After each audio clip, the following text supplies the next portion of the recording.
For decades, May 9th held a specific place in the Russian psyche, marking the day the Soviet Union declared victory over Nazi Germany. Under Vladimir Putin, that solemn remembrance evolved into the Kremlin's premier propaganda engine, an annual, heavily militarized spectacle designed to project absolute strength to the world. This year, that projection of power met a strange diplomatic reality. In the lead-up to the holiday, both Moscow and Kyiv proposed separate, uncoordinated ceasefires.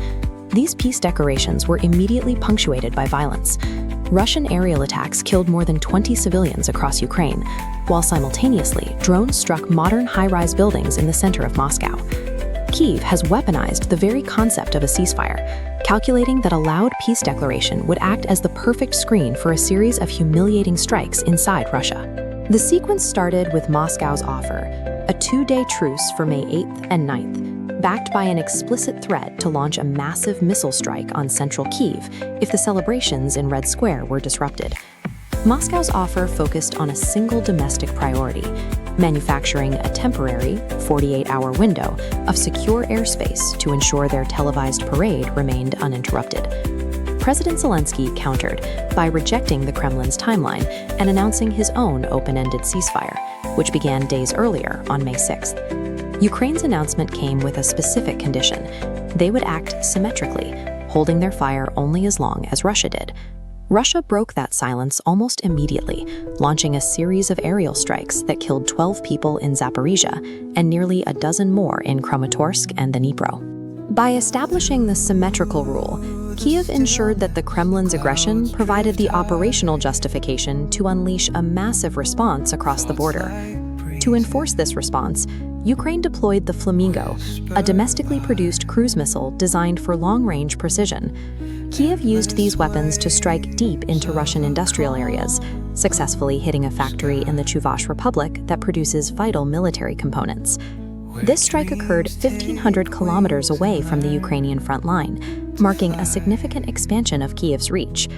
To reach the target, the Flamingo missiles navigated through layers of Russian air defense networks that were previously considered impenetrable. The strikes triggered immediate disruption. Russian authorities were forced to shut down regional airports and cut mobile internet access in Moscow to control the spread of information. By proving they can strike the Russian interior at will, Ukraine has eroded the sense of domestic security that the Kremlin relies on to maintain public support. The threat of further strikes forced the Kremlin to make an embarrassing adjustment to its most important holiday.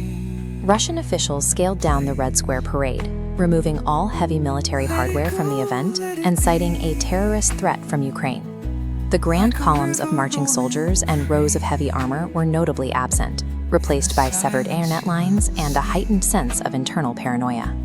Kyiv successfully neutralized the impact of Putin's victory lap without needing to fire a single shot at the parade itself.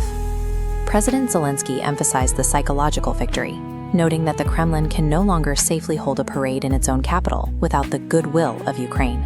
This confidence is fueled by changing regional dynamics.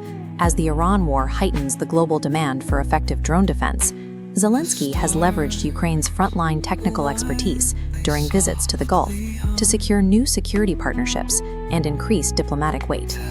This shift marks a transition in the war. Ukraine is no longer restricted to a defensive posture at its borders. It is now an offensive threat to the Russian heartland. The symmetrical ceasefire demonstrated that Kyiv has the tools and the technical audacity to dictate the terms of the conflict directly to Moscow.